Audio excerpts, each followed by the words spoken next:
अतः द्वितीयाधिकरणम आरचेति, दूसरे अधिकरण आरंभ किया जाता है। सामिधेन्य अधिकरणम, इसका नाम है सामिधेनी अधिकरणम। सामिधेन्य अधिकरणम सामिधेनी सप्तदश प्रकृतौ विकृतौ उत पूर्वत प्रकृतौ पांच दस्येनेतद्विकल्प्यते। विकृतौ साप्तदश्यं स्यात् प्रकृतौ प्रक्रिया बलात् पांच दस्यावरुद्धत्वाद् आकांक्षाया निवृत्तितः। सामिधेनी, हर एक इष्टि में सामिधेनी याग होता है। शुरू में यह अग्नि को स्थापित करने के बाद उसको तेज करने के लिए, प्रज्वलित करने के लिए सामिधेनी इष्टि की जाती है। वह सामिधेनी में संख्या अलग अलग होता है। 15 संविधाओं से करना, अथवा 17 से, अथवा 21 से, वगैरह वगैरह। उसमें से आप प्रकरण एक ले रहे हैं, आपके अनारभ्य दित है 17 करो, और प्रकरण में है 15 से करो। अतः प्रकरणानुसार न प्रकरण प्रमाण में के अनुसार प्रकृति याग में 15 सुनिश्चित हो चुका है। इन अनारभ्य दित अधिकतर आपने का सर्वत्र जोड़ना चाहिए। अतएव अभी पूर्व में भी जो परिणमित तो आपने प्रकृति में जोड़ा, और परिणमय विशिष्ट जो विकृति में आते आपने कहा, यहाँ पर भी प्रकृति में 17 भी जोड़ दो। अनारभ्यदित वाक्य को प्रकरण प्रमाणक बना करके प्रकृति में जोड़ दीजिए, और प्रकृति विकृति में आ जाएगा वो 17। तब पूर्व पक्षी के जवाब में सिद्धांत की तरह नहीं हो सकता। हम प्रकृति में तब ले जा सकते हैं जब प्रकृति में कोई विधि ना होता। जैसे वह जू पात्र का विधि था प्रकृति में, प्रणत का विधि नहीं था, केवल प्रणत मातृ में प्रकृति में जोड़ा, वहाँ से दोनों के दोनों विकृति में आ गए। यहाँ ऐसा नहीं है। सामिधेनी प्रकृति में है और उसकी संख्या भी प्रकृति में है।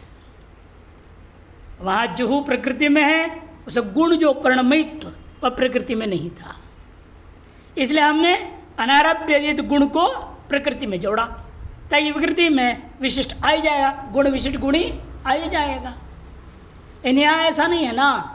सामिधेनी रूपा द्रव्य और उसका जो गुण सप्तदश संख्या दोनों ही प्रकृति में है। सप्तदश को कैसे ले जाऊंगा? आकांक्षा हो तब ना। हमेशा कोई भी चीज का विनियोग कब कहेंगे? तब वह आकांक्षा होनी चाहिए। कितनी सामिधेनी से करूं, ऐसी आकांक्षा कहाँ है? विकृति यागों में। विकृति याग में क्या आ रहा है? प्रकृति से 15 आ रहा था, तब अनारभ्यदित वहाँ जुड़ेगा, और विकृति में कहेगा 15 नहीं 17 से करना। इन 15 में इसको ले जाऊंगा, प्रकृति में ले जाऊंगा तो वहाँ 15 ही है, और 17वीं 17वीं पहुँच गया तो विकल्प हो जाएगा, अनर्थ होगा। इसलिए इष्ट नहीं है, ये सिद्धांत कहेगा। देखिए, सामिधेनी सप्तदश प्रकृतो विकृतावुत। सामिधेनी का जो विशेषण उदा 17 संख्या, यह प्रकृति याग में विनियोग करना चाहिए या विकृति याग में करना चाहिए। पूर्व पक्ष कहता है पूर्वाधिकरण जैसे गुणभूता जो परिणमित्व का प्रकृति में जोड़ा, ये संख्या भी एक तरह से गुण ही है, विशेषण है, इसको प्रकृति में जोड़ दो। 5 दश्य ने तद विकल्प्यते, तो समस्या हो तो 15 ऑलरेडी पहले से विद्यमान है, तो कैसे वहाँ ले जाओगे 17 को?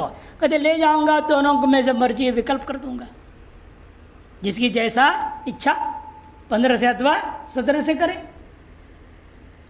विकल्प्यते तो सिद्धांत ये नहीं, विकृतो सप्तदश्यं स्यात्, विकृति याग में ही हम 17 को जोड़ेंगे।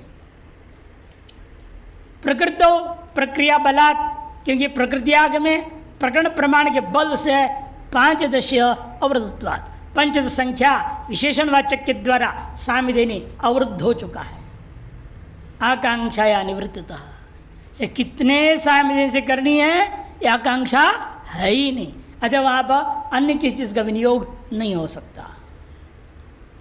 अनारभ्य श्रूयते सप्तदश सामिधेनीर अनुभ्रूयादिति, 17 सामिधेनी ऋचाओं का पाठ करनी चाहिए, तद्वारा 17 आहुति दे करके याग की अग्नि को तीक्ष्ण कर देना चाहिए। प्रभो वाजा अभिद्यवः इत्याद्या अग्नि समिंधनार्थ, देखो स्पष्ट है, ऋचः सामिधेन्यः, अग्नि को अभि ईंधनार्थ, समय विधन सम्यक प्रकार से ईंधन मने प्रदीप्त करने के लिए, अग्नि समिंधनार्थ, अग्नि को सम्यक प्रकार से दीप्त करना ही है प्रयोजन, जिनका ऐसे ऋचाओं का पाठ करके वह घी की आहुति दिया जाता है, इसलिए उसको सामिधेनी ऋचाएँ कहा जाता है। और अब 15 पाठ किया जाए, 17 किया जाए, 21 किया जाए, अलग अलग है। 15 तो ही प्रकृति याग में, यहाँ 17 विधान कर दिया, कहीं 21 विधान कर दिया, तो 15 को बढ़ाना पड़ता है। वो भी आग बाग में निर्णय देगा किसको बढ़ाएं, 15 में से किसी को भी आवृत्ति कर दें, दौर बढ़ाना है ना, कहते नहीं, पहले वाले को 2 बार करो, अंत वाले को 2 बार करो, 17 हो जाएगा। जब 21 करनी है, 6 बढ़ाना है, 6 बढ़ाना है ना, तो उन्हें क्या कर दिया, पहले वाले 2 को बढ़ाओ, पहले 2 को 2 गुणा कर दो, 4 हो गया, अंत वाले को 2 गुणा कर दो, 6 हो जाएगा, काम हो जाएगा। इस तरह से संख्या बढ़ाने की प्रक्रिया भी आगे बताएंगे, किनको आवृत्ति करनी है, किनको नहीं करना है, व्यवस्था बाद की बात है। अब यह व्यवस्था इतनी है, ये 17 संख्या को हम कहाँ ले जाएं कि अनारभ्यदित ये सप्तदशा सामग्री प्रिया जो कहा गया था, पूर्व न्याय न, पूर्व पक्ष कहता है तासाम सप्तदश्यम पूर्व न्याय न प्रकृतिगतम, पूर्वाधिकरण का न्याय के आधार पर पर्णमयित्व के समान ये सप्त संख्या को भी प्रकृति याग में ही जोड़ना चाहिए। यदि प्रकृतो पंचदश सामिधेनिर अन्वाह इति विधि स्यात्, लेकिन वहाँ पर विधि तो है ना, हम कैसे इसको जोड़ें? यदि प्रकृति में पंचदश सामिधेनिर अन्वाह ये विधि है, तर्हि 5दश साप्तदशीय विकल्पयाताम, ये विकल्प कर लो। प्रकरण में पठित विधि और अनारभ्य विधि दोनों चल पर एक जगह पहुंच गए, अतः वहाँ दोनों को लेकर के विकल्प कर लेना चाहिए। इति प्राप्ते ब्रूमः, सिद्धांत कहते नहीं, विकृतवेव सप्तदशम निविशत है, विकृति में ही शब्द संख्या का प्रवेश कराएंगे हम। क्यों? प्रकृतो 5दशेन अवरुद्धानाम सामिधेनीनाम संख्या आकांक्षाया अभावात्, ये प्रकृति याग में 5दश संख्या से अवरुद्ध सामिधेनी ऋचाएं, अब संख्या की आकांक्षा वहाँ नहीं रह गई। न च 5 सप्तदशीय वाक्य समान बलत्वाद अवरोधाभाव, पूर्व पक्षी कहता है ये भी अनारभ्यदित है, वो तो आरभ्यदित है, दोनों आरभ्य और अनारभ्यदित भले ही हो, दोनों समान बल वाले हैं। इसे पंचदश वाला आरभ्यदित हो और सप्तदश वाला अनारभ्यदित हो, दोनों समान बल वाले हैं, विदित्वादेव, इसे परस्पर कोई अवरोध नहीं है। इति न शंकनीयम, ऐसी शंका मत करो। 5दश प्रकरण अनुग्रह से अधिकत्वात्, 5दश संख्या के लिए प्रकरण प्रमाण, 6 प्रमाणों में से प्रकरण प्रमाण क्या कर रहा है, पंच संख्या को विनियोग कर दिया है, वह प्रमाण का बल अधिक है। और अनारभ्य अभी कोई प्रमाण से विनियोग हुआ ही नहीं कहीं भी, यह अनारभ्य होने के नाते किसी भी प्रमाण से कहीं विनियोग हुआ ही नहीं है, इसलिए दुर्बल है।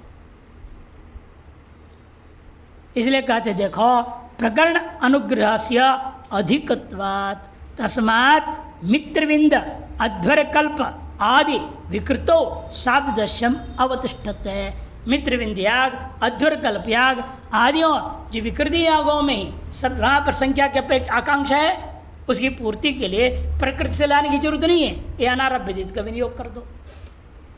वहाँ अतिदेश के द्वारा प्राप्त कराने की जरूरत नहीं संख्या को, किंतु उस अधिक संख्या यहाँ पर प्राप्त हो गया। सादृश्यम अवतिष्ठते न चात्र पूर्व न्याय अस्ति, और वास्तविक पूर्व न्याय लागू भी नहीं होता, क्योंकि पूर्व न्याय क्यों नहीं लागू हो रहा है, 7 से चोदक प्राप्त भावेन, यहाँ पर जो है शब्द संख्या चोदक से प्राप्त है क्या, वहाँ क्या था, पर्णमयित्व कहीं से प्राप्त नहीं था, अतिदेश से पर्णमयित्व प्राप्त किया था नहीं था, इसे उसको वहाँ विनियोग कर दिया मैंने। और यहाँ सामिधेनी भी स्वतंत्र यहाँ विकृति याग में है और संख्या भी अनारभित का विनियोग करके आकांक्षा पूरी हो जाएगी, प्रकृति से लाने की जरूरत नहीं है। न चाहते पुनर्न्यास्ति के साथ दृष्टिया चौदह प्राप्त भावे न पूर्व पुनर्विधान दोषाभावात, इसे पुनर्विधान करने में कोई दोष नहीं है। तृतीयाधिकरण मारचिति, उसी पर विचार करेंगे। और साप्तदश्यधिकरणम, साप्तदश्यधिकरणम अथवा भाष्यकार के अनुसार विषय बदल देते हैं, दूसरा विषय लेंगे। गोदोहन अधिकरण भी इसका नाम है, वो पर आया है पहला संग्रह में भी, भाष्य में भी आता है, वेदांत में भी गोदोहन अधिकरण, दो नाम इसला। वार्तिककार के अनुसार साप्तदश्यधिकरणम, भाष्यकार के अनुसार गोदोहन अधिकरण। देखिए पहला श्लोक वार्तिककार के दृष्टिकोण से, साप्तदश्यन्तु वैश्यस्य विकृतौ प्रकृतावुत पूर्वच्चेत न संकोचात् नित्ये नैमित्तिकोक्तितः गोदोहनेन प्रणयेत कामित्येतदुदाहरत् भाष्यकारस्तदप्यस्तु न्यायस्यात्र समत्वतः। साप्तदश्यन्तु वैश्यस्य, 17 संख्या वैश्य यजमान हो तो प्रयोग करे। विकृतौ साप्तदश्यन्तु वैकृतस्य प्रकृतौत, उसको विकृति याग में अन्वय करना है पूर्वाधिकरण के अनुसार, या प्रकृति याग में अन्वय करना है। मैं पूर्व पक्ष पहले कहा पूर्वच्छेद ना, पूर्व के समान विकृति में ही जोड़ो, प्रकृति मत ले जाओ। तब सिद्धांत नहीं विकृति में जोड़ना पड़ेगा। क्यों? संकोचात, या संकोच कर दिया। प्रकृति में 15 सभी के लिए सर्वसामान्य था। ब्राह्मण क्षत्रिय वैश्य तीन ही प्रकार यजमान होते, तीनों के लिए 15 संख्या सामान्य था।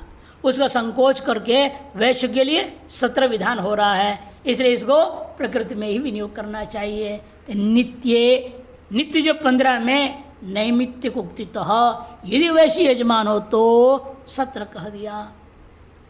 ये जो 17 संख्या वाला वाक्य अलग है, वो अलग है। जो अनारभित जो पहले पढ़ा आपने, देख रहे संख्या एक ही है, अतएव भ्रम हुआ तो इसलिए एक अधिकरण बनाना पड़ा। वो मामला अलग है, ये मामला अलग है। वहाँ 17 संख्या सामान्य विधि है, विकृति में गया। लेकिन यहाँ जो 17 संख्या कहा है, ये प्रकृति में प्राप्त जो था, ब्राह्मण क्षत्रिय वैश्य तीनों के लिए क्या प्राप्त था? 15। उसी में इसने क्या किया? बदल दिए नियम। नहीं, वैश्य हो तो 17। इसलिए ये जो वाक्य जो कहा है, ये साप्तदश्यन्तु वैश्यस्य, यह वाक्य प्रकृति में ही विनियोग होगा। ये वार्तिककार का पहला दृष्टांत का पक्ष। दूसरा है गोदोहनेन प्रणयेत कामी चेत पशुकामी चेत। गोदोहनेन पशुकाम, चमसेन सामान्य। जल लाना होता है, जब जल लाते हैं कि मंडप में किस पात्र से लाना है? सामान्यतया चमस पात्र से लाने के लिए कहा गया। लेकिन किसी व्यक्ति को पशु की प्राप्ति भी कामना है, जो भी याग है उस याग का मुख्य फल क्या है? स्वर्ग आदि जो भी रहेगा, जिस दशपुर मास याग कर रहा है वहाँ स्वर्ग फल रहेगा। राष्ट्रीय याग कर रहा है, राजा से स्वराज्य का फल है, अलग अलग फल है, वो प्रधान फल जो भी रहे। लेकिन जल आनयन के पात्र को लेकर के वह विशेष फल की कामना के लिए विशेष पात्र का विधान कर दिया। विशेष फल क्या है यहाँ पर? पशु की कामना हो तो वह चमस पात्र से जल का न लावे, किंतु जिस पात्र से गौ के दूध का दोहन किए थे उस गोदोहन पात्र से ही उसको जल लाना है।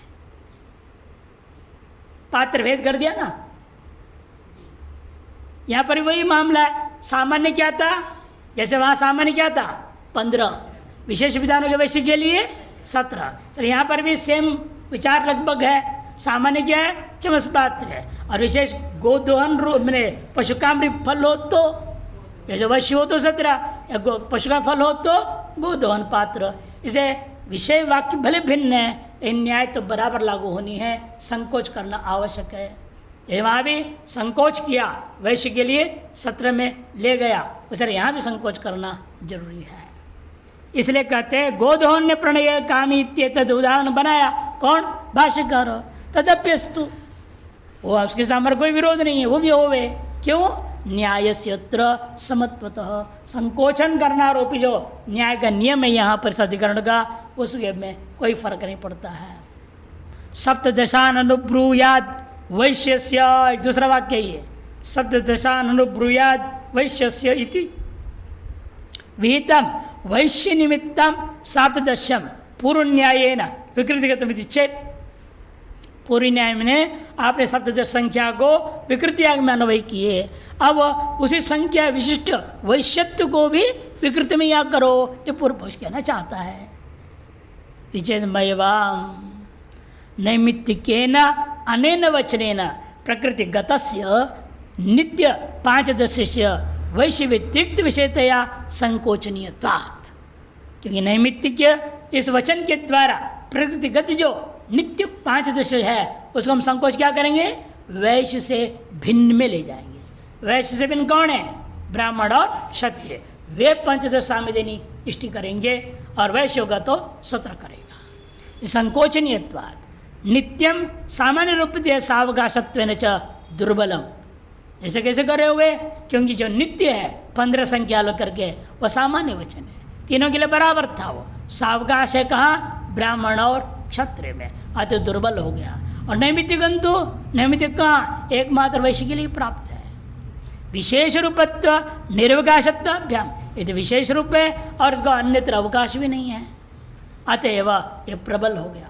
तस्मात् वैश्य निमित्तम सादृश्यम प्रकृतौ अवतिष्ठते, प्रकृति आग में जाकर के अन्वय होगा, विकृति में अतिदेश से आ जाएगा। भले अत्र भाष्यकार अन्यत उदाजहार, इन भाष्यकार यहाँ इस अधिकरण का उदाहरण दूसरा ले लिए।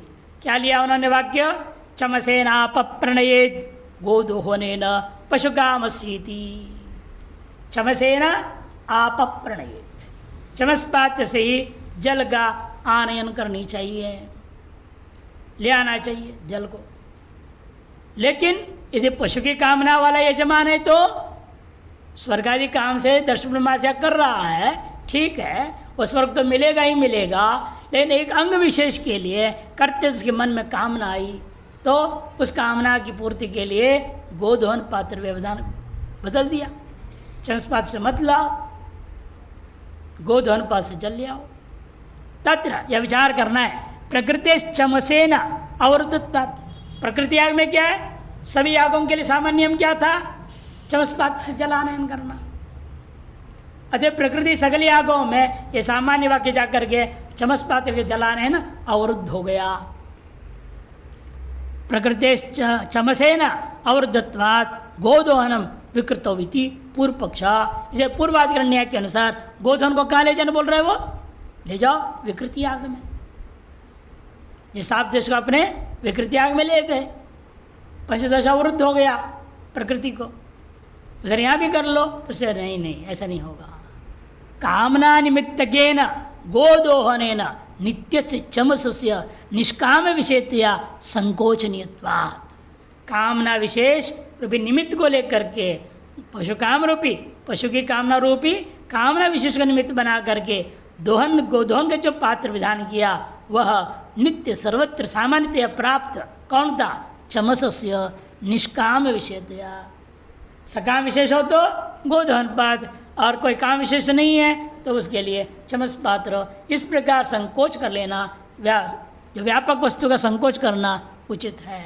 अतएव प्रकृतवेव गोदोहनम इति राद्धान्तः, प्रकृति याग में ही गोदोहन का अन्वय विनियोग होगा, ये सिद्धांत है। अब आता है पवमानिष्ठ्य अधिकरणम, चतुर्थाधिकरण मारचेति, चौथा अधिकरण है पवमानिष्ठ्य अधिकरण। यह विषय वाक्य अग्नये पवमानाय अष्टाकपाल निरूपेत, अग्नये पावकाय अग्नये शुचये इति। शुचित्व गुण विशिष्ट अग्नि, पावकत्व गुण विशिष्ट अग्नि जो है क्या करना है? पवमानाय, पवमानत्व गुणिष्ठ अग्नि, हाँ उसके लिए अष्टा कपाल निर्वापेत, 8 कपाल वाले याग निर्वाप करने बोला। अब यहाँ वाक्य में विचार करो, और ये इष्टियाँ कब होती है? पवमान इष्टि, अग्नि का आधान करने, अग्नि के संस्कार ही है, किसी याग का अंग नहीं है ये ध्यान रखना। ये पवमान इष्टियाँ जो होती है याग का अंग नहीं है, यह अग्नि का अंग है, अग्नि के संस्कार है। इसे अग्नि स्थापना करने के बाद याग होना है, इसलिए याग के संबंध है नहीं इसका साक्षात परंपरा, अग्नि द्वारा याग संबंध बनेगा। और अग्नि के बारे में क्या कहा है? वसंते ब्राह्मणों अग्निनाद अधीत, आधान कहा है। ग्रीष्मे राजन्य शरदे वैश्य, निर्णय दे दिया है।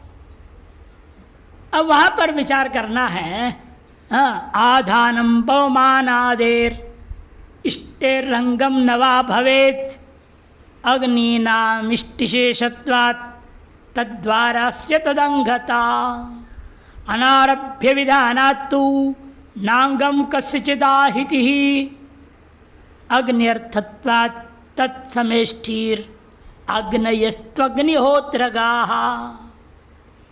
आधानम पवमानादे, पवमान आदि जो आधान कर्म है वह इष्टेरंगम नवा, जो याग करने जा रही इष्टि उसका अंग मानना चाहिए या नहीं मानना चाहिए। पूर्व पक्षी कहेगा याग का ही अंग मानना चाहिए, इष्टि का ही अंग मानना चाहिए। क्यों? अग्नि नाम इष्टि शेषत्वात्, अग्नियों को हम आधान किस लिए कर रहे हैं? दशमास इष्टि अग्निहोत्र आदि को करने के लिए कर रहे हैं, इसलिए अग्नि नाम इष्टि का शेष होने से तद्वारा, उन अग्नि द्वारा ये पवमान इष्टियाँ भी अस्य तदंगता, ये पवमान इष्टियों का भी उसी इष्टि का ही अंग मानना चाहिए। अंग के अंग को मुख्य का ही अंग मान लो। ये दशमास इष्टि का अंग है अग्नि, अग्नि का अंग है पवमान इष्टि, पवमान इष्टि अग्नि द्वारा सीधे दशपर्ण इष्टि का ही अंग मान लिया जाए। पूर्व पक्षी के जवाब सिद्धांत है नहीं, यह अनारभ्यदित है, ये किसी का अंग ही नहीं है। अंग का अंग कैसे कह दिया आपने इसको? अग्नि भले अंग है, लेकिन पवमानिष्टि अग्नि का भले अंग हो जाए, किंतु अग्नि दशमानिष्टि का भले अंग होवे, किंतु इष्टि का अंग पवमानिष्टि नहीं हो सकता। क्यों? क्योंकि अनारभ्यदित है, ये किसी प्रकरण में पठित है ही नहीं, तो किसी का अंग हो ही नहीं सकता। इष्टेरंगम नवा का तीसरे तद्वारा अस्यापि तदंगता, सिद्धांत ने अनारभ्य विधाना तो नांगम कस्यचित, किसी भी इष्टि का ये अंग नहीं हो सकता, किंतु आहिति ही आधान कर्म का ही अंग है। अग्न्यर्थत्वात्, कि अग्नि का संपादन करने के लिए है वो। तत्समा इष्टि, और यदि कहोगे इसको भी इष्टि का अंग बनाओगे, इसका अंग कौन होगा? पवमान से दूसरी पवमान इष्टि करोगे तो अनवस्था दोष हो जाएगा। समा इष्टि अग्नयस्तो अग्निहोत्रगाः, और अग्निया जो है अग्निहोत्र आदि इष्टियों का अंग हो जाएगा। इदम आमनायते, यह मंत्र पठित है। अग्ने पवमानाय अष्टाकपालं निरूपेत अग्ने पावकाय अग्ने शुचयेति। अग्ने पवमानाय, पवमान इष्टि, पावकेष्टि, शुचेष्टि, ये सब नाम इनका पड़ जाता है। वसंते ब्राह्मण अग्निनाद अधीत च इत्यादि विधियाँ हैं। तत्र आधानम पवमानादि इष्टीनाम अंगम, ये जो आधान है पवमान आदि, ये इष्टियों का ही अंग मानना चाहिए। सीधे प्रमुख इष्ट प्रधान इष्टियाँ हैं, दशमास इष्टि अग्निहोत्र आदि, उन्हीं के सीधे अंग मानो। कुतः दशमास विकृतिषु पवमानादि इष्टिषु चोदक प्राप्तानाम आहवनीयादि अग्नीनाम अभिव्यंज्यत्वे सति अग्निद्वारा तत्संस्कार रूप से आधानस्यापि तदंगताया अनिवार्यत्वाद इति चेत मैवम। पूर्व पक्षी कहता है 10 पूर्णमास की विकृति आ गए। ये सब अनारभ्यदित जो पौमानिष्ठी है किसके निकट पड़े हुए 10 पूर्णमास प्रकरण के बाद में। 10 पूर्णमास प्रकरण के निकट पठित होने के नाते ये अनारभ्यदिकों को 10 पूर्णमास के विकृतियाँ के समान मान लो। पौमान आदि इष्टि नाम अंगत, इसलिए पौमान आदि जो आधान कर्म है तत्र आधानम जो पौमान आदि है वो इष्टियों का अंग है। कुतः 10 पूर्णमास की विकृतियों में पौमानादि इष्टिषु चोदक प्राप्त नाम आवनी आदि। पौनष्टि हम कहाँ करूँगा? विकृति याग में। प्रकृति याग से आया है आवनी अग्नि, गारपत्य अग्नि है, दाक्षिणाग्नि है। ये अग्नित्रय हमें विकृति यागों कहाँ से मिला? प्रकृति याग से मिला है। और उसी के अंगे हैं अग्नि के आधान करने के लिए। इसलिए कहते चोदक प्राप्ता नाम आवनी आदि अग्नि नाम इष्टि अंगत्व, वो इष्टि के अंग है। सती अग्नि द्वारा तत्संस्कार रूप आधान भी तद अंगतया इष्टि का अंग मानना अनिवार्य हो जाता है। चेत मैवम नहीं ये तदाधानम कस्यचित कृतो प्रकरणे पठितम। ये जो आधान विधियां हैं वो किसी प्रकरण में पठित नहीं, और 2 प्रकरणों के पीछे पढ़ दिया, अब उसको इसी से अन्वय करें क्या जरूरी है? उसे भी कर सकता हूँ। इन दोनों से क्यों करूँ? अन्य भी प्रधान यागों के साथ जोड़ सकता हूँ, सकल इष्टियों के साथ जोड़ सकता हूँ। अनारभ्यित्यों का विनियोग करने में हम स्वतंत्र हैं, लेकिन स्वतंत्रता भी कुछ नियमों के तहत प्रयोग किया जाएगा। ऐसे मनमाने थोड़ी करेंगे।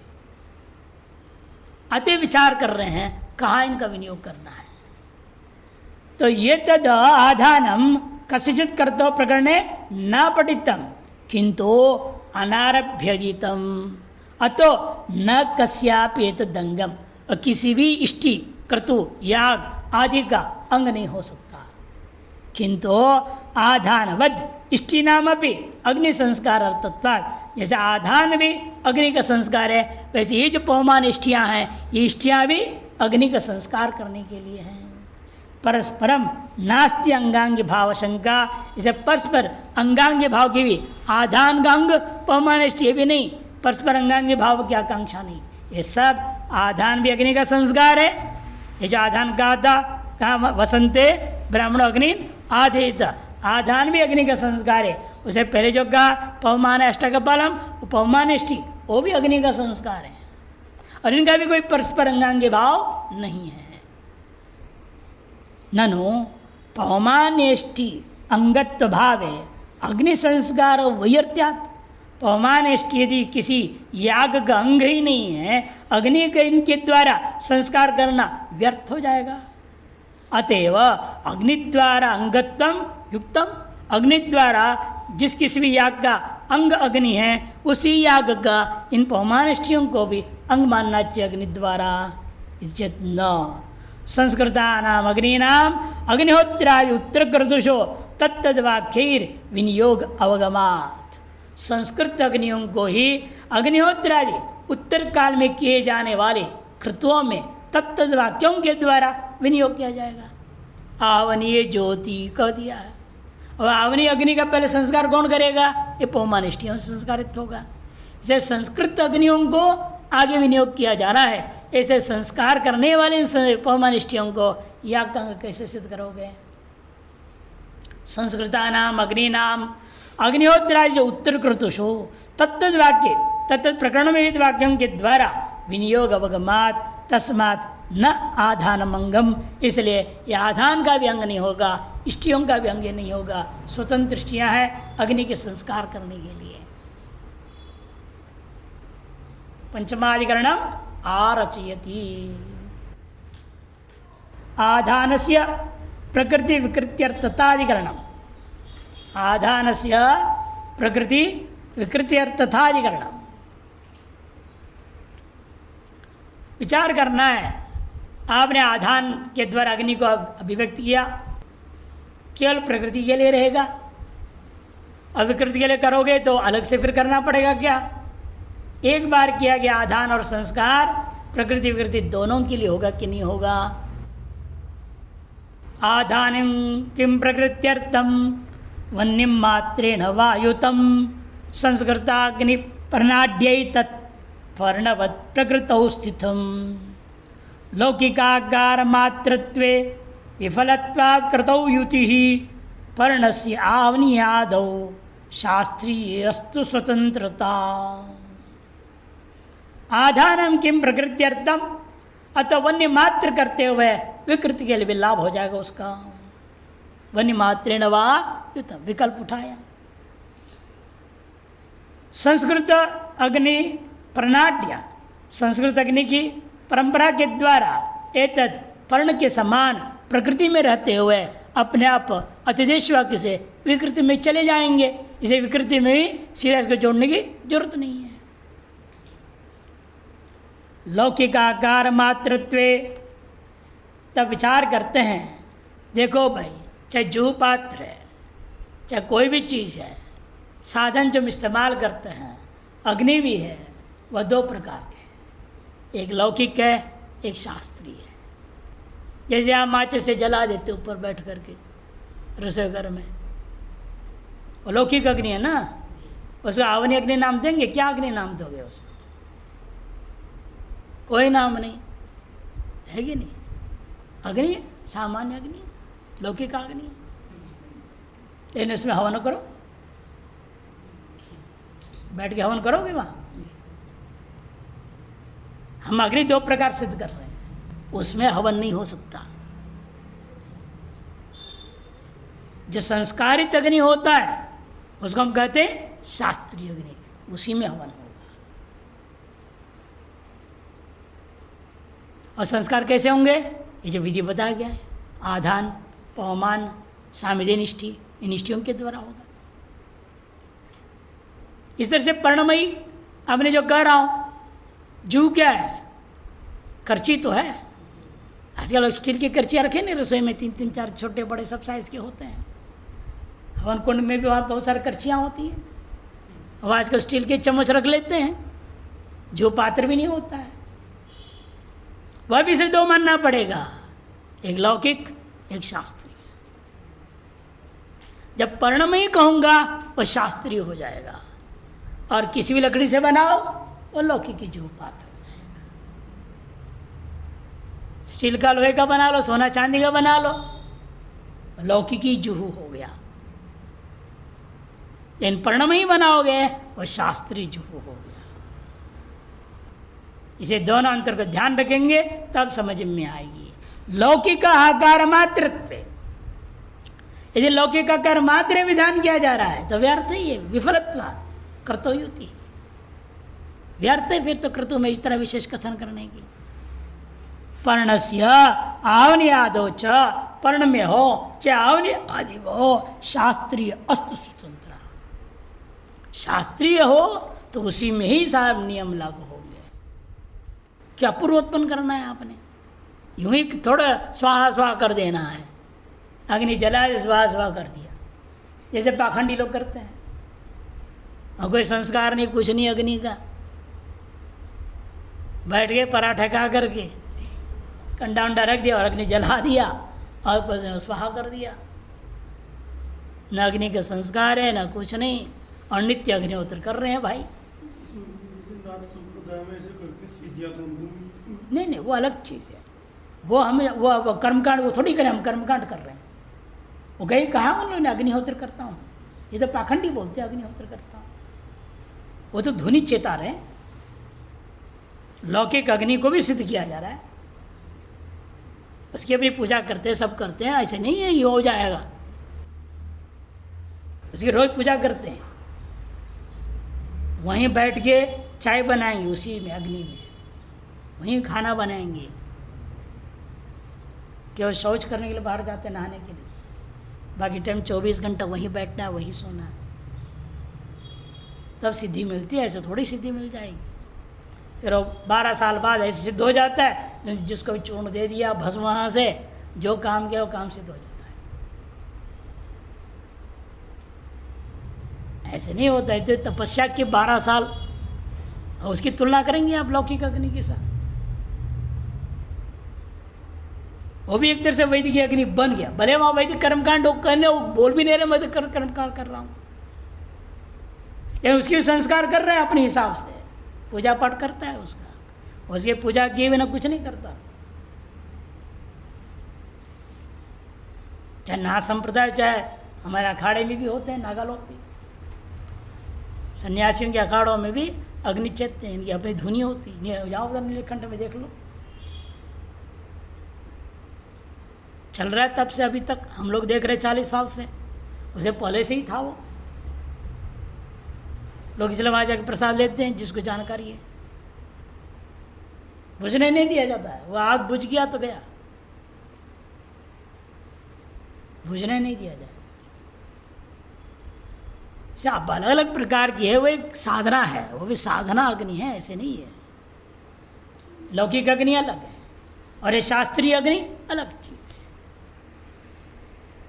वह अनारभ्यजितम पर्णमयित्वम यथा जुहु प्रणाड्या प्रकृतो निविष्टम। आपने अनारभ्यजित होते हुए भी पर्णमयित्व को जुहु के द्वारा प्रकृति आग में प्रवेश करा दिया और वहीं से अतिदेश से विकृति में आते आपने कहा तथैव अग्नि प्रणाड्या तत्संस्कार रूपम आधारम प्रकृतो निविशते चेत मयवा। से अग्नि के माध्यम से उसे संस्कार रूपा आधान, पौमानिष्टि, सामवेनिष्टि, इन सभी को भी हम कहा ले जाएंगे, प्रकृति में याग में ही जोड़ देंगे। ये पूर्व पक्षी कहता है मैवाम वैषम्यात, दोनों में फर्क है। जीविदो ही जुह्वा आकार, जू के भी दो आकार है, एक शास्त्रीय है एक लौकिकी है। मैंने बाह्य आकार में कोई फर्क नहीं है, चम्मच तो चम्मच है, ये शास्त्रीय चम्मच है, लौकिकी चम्मच क्या होगा उसमें? शास्त्रीय में संस्कार विशेष किया गया है और उसमें संस्कार नहीं कुछ भी, वही समझा रहे। वैषम्यात जीविदो ही जुह्वा आकार, जू के दो आकार है, लौकिक शास्त्रीय। अरत्य मात्र दैर्घ्य हंसमुख त्वग्बिलत्वादि रूपो दृश्यमानो लौकिक। या किसी भी लकड़ी के बना सकते हो, करछी जो है किसी भी लकड़ी के बना लो, ये आकार तो कोई बना सकता है ना। क्या आकार है? अरत्न मात्र लंबा डंडा है, अरत्न मैंने यहाँ से यहाँ इतने लंबा है, और उसके सामने में क्या है? कहते हंस मुख, हंस के मुख के समान करछी बना हुआ है। और त्वग बिलत्वा, उसके सामने जो छेद है आपके चमड़े के पतला जैसे पतला सा छेद है जहां से घी गिरेगा। इत्यादि रूपा जो वर्णन किया गया है, ये सामान्य लकड़ी का बना हुआ लौकिक करछी है, जुहू है। अपूर्वीयत्वागारस्तु शास्त्रीय, उसमें जो अपूर्वीयत्व आ गया, कैसे? पर्णमयित्व बनाने से, वो शास्त्रीय हो गया। तयोर अपूर्वीयत्वम कर्तृ प्रवेश मंत्रेण नास्ति, लेकिन उसे अपूर्वीयत्व कब आएगा? जब आप उससे यज्ञ करोगे।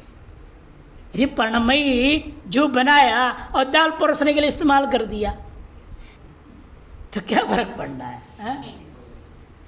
सब्जी परोसो उससे, तब अपूर्वीय माना जाएगा उस जू को। भले विधि विधान से कर रहे हो, पर्णमयी लकड़ी से बनाया तुमने, सब कुछ है, लेकिन उसे पर्णमयित्व का सार्थक तब ना जब वो यज्ञ में आप घी डालोगे, उससे आहुति दोगे, तब यज्ञ प्रवेश किए बिना उसमें अपूर्वीयत्व नहीं आ सकता। अतः उसे प्रकृति में जोड़ना पड़ा हमें। तयोर अपूर्वीयत्वं तो कर्तृ प्रवेश मंत्रेण नास्ति, तत्र यदि लौकिक आकार मात्रे पर्यवस्यति, वहाँ यदि लौकिक आकार मात्र पर्यवसान करोगे तथा पर्णमयित्व विफलम भवेत्, तथा पर्णमयित्व विधान करना व्यर्थ हो जाएगा। काष्ठांतरेणा भी तदाकार से सुसंपादत्व, दूसरे किसी भी लकड़ी से, सस्ती लकड़ी ढूंढ लो, कहीं से भी कोई भी लकड़ी मिल जाए उसे बना लो, कोई जरूरी है क्या पर्णमयी से, पलाश की लकड़ी से बनाना है? अतो अपूर्वीयत्वाय पर्णता कृतौ प्रविष्ठा, इसे अपूर्वीयत्व सिद्धि के लिए उस प्रणता को हम प्रकृति याग में प्रवेश कर दिया था। आवनी आदि तो एक एवं शास्त्रीय आकार, लेकिन आवनी आदि अग्नियों में क्या है, एक शास्त्रीय आकार मानते, लौकिक आकार मानते ही नहीं। लौकिक आकार तुम्हारा अपना याग भले रसोई घर में होते रहे, उससे अपने कोई लेना देना नहीं। लौकिक अग्नि से हमारा कोई चर्चा ही नहीं कर्मकांड में। लौकिक अग्नि का इस्तेमाल कहीं होगा ही नहीं कर्मकांड में। ये दो प्रकार का प्रश्न ही नहीं उठता है यहाँ। हाँ, पात्र में तो क्या दो प्रकार घर में हो सकता है, याग आदि के लिए विशेष पात्र है, भोजन आदि के लिए अलग पात्र है। लेकिन कर्मकांड की जब आती है तो वहाँ केवल शास्त्रीय अग्नि ही होगा, और शास्त्रीय अग्नि का मान्यता ही नहीं है। इसे आवनी आदि जो संज्ञा कौन दे रहे, इसलिए मैंने पूछा ना, उस अग्नि का नाम आवनी बोलोगे जब रसोई में जला रहे हो, न दाक्षिणाग्नि बोल सकते हो। हवन कुंड है कहाँ, वहाँ मंडप है क्या, यज्ञ मंडप। ये तो विशेष संज्ञाएं हैं, आवनी अग्नि, दाक्षिणाग्नि, गार्हपत्याग्नि, ये श्रोताग्नियां हैं, ये शास्त्रीय हो सकते हैं, इनमें लौकिक विकल्प है ही नहीं। और शास्त्रीय जब होगा संस्कार विहीन तो हो नहीं सकता। इसलिए कहते तो अपूर्वत्वाय, जैसे वहां पर हम प्रणता ली, वैसे यहां पर क्या है, सच विधि बलाद आधाने नैव जन्यते है। और विधि के बल पे हमें आधान, पौमानिष्टि, सामधिनिष्टि इत्यादि के द्वारा ही वह शास्त्रीय आकार अग्नि को उत्पन्न कर पाएंगे, नान्यथा अन्य किसी प्रकार से नहीं हो सकता। तस्मात् आधान से कृत प्रवेश विनैव, इसलिए आधान जो है याग संबंध के बिना ही शास्त्रीय आवनियाद्याकार संपादन असमर्थत्वात्, शास्त्रीय आह्वान आदि आकार जो है आधान के बिना संभव ही नहीं है। अग्निहोत्रेण तत्संयुज्यते है, लेकिन उसमें भी अपरिवर्तन क्या करना पड़ा, अंत में उस अग्नि को अग्निहोत्र से जोड़ना पड़ा। आधान संस्कारित अग्नि जब अग्निहोत्र से जुड़ जाता है तब उसके शास्त्रीय तो पक्का हो जाता है। नहीं तो आप अग्नि जला के रख लिया हवन कुंड में क्या फायदा है। असमर्थत्वात्, इसलिए कह दिया कि कृत प्रवेशन विनैव, तस्मात् आधान से कृत प्रवेश की विना ही शास्त्रीय आवनियाद्यागार संपादन असमर्थत्वात् अग्निहोत्रेण तत्संयुज्यते, बाद में उस अग्निहोत्र के साथ उसको संयुबंध किया जाएगा। तथा सती पर्ण वैषम्यात्, पर्णता में और आधान में, दृष्टांत और दाष्टान्त में विषमता है। प्रकृतौ अप्रविश्य, जैसे प्रकृति आग में प्रवेश कराए बिना ही अग्नीन उत्पाद्य क्रतुवत स्वातंत्रेण अवतिष्ठत है। इसलिए प्रकृति में संबंध किए बिना ही अग्नियों को उत्पादन के द्वारा क्रतु के समान यह भी आधार कर्म भी स्वतंत्र ही रहेंगे। तो लौकिकोपाय संपादित सुवर्ण व्रीहियादिवद आधान संपादिता नाम स्वतंत्राणाम एवं आहवनीयादि अग्निनाम पश्चात क्या करेंगे हम, वाक्य ही क्रतुषु विनियोगो अस्तु। इसलिए जैसे लौकिक उपाय के द्वारा संपादित सुवर्ण व्रीहि आदि है, सुवर्ण लौकिक उपाय संपादित है, व्रीहि भी लौकिक उपाय संपादन किया, इन कब शास्त्रीय हो गए, जब आप उसका निर्वाप कर देते, वहां से निर्वाप कर दिया आपने, तभी आग संबंध हो गया। सर यहाँ पर भी पहले हम लौकिक तरीके से शास्त्रीय विधि के आधार विधि से, पौमानिष्टि से, सामधिनिष्टि से अग्नि को संस्कारित कर दूंगा, फिर उस अग्नि को पश्चात आवनीय ज्योति इत्यादि वाक्यों के आधार पर क्रतु के साथ विनियोग कर दिया जाएगा। उन्हें संस्कारित अग्नि का विनियोग है, इन अग्नि के संस्कार के लिए जो कर्म होते हैं वो याग से सीधे संबंध उनका नहीं होगा। इसलिए आधान संपादिता नाम, आधान आदि के द्वारा संपादन किए गए स्वातंत्रेण स्वतंत्राणाम एवं आवनियाद्य अग्नि नाम, स्वतंत्र रूप में उपस्थित आवनियादि अग्नियों को पश्चात तदनंतर वाक्यों के द्वारा आवनिच्युत इत्यादि वाक्यों के माध्यम से कृतों में उनका विनियोग किया जाता है। विनियोगस्तु। अब पौमानिष्टियों का भी अतिदेश होगा कि नहीं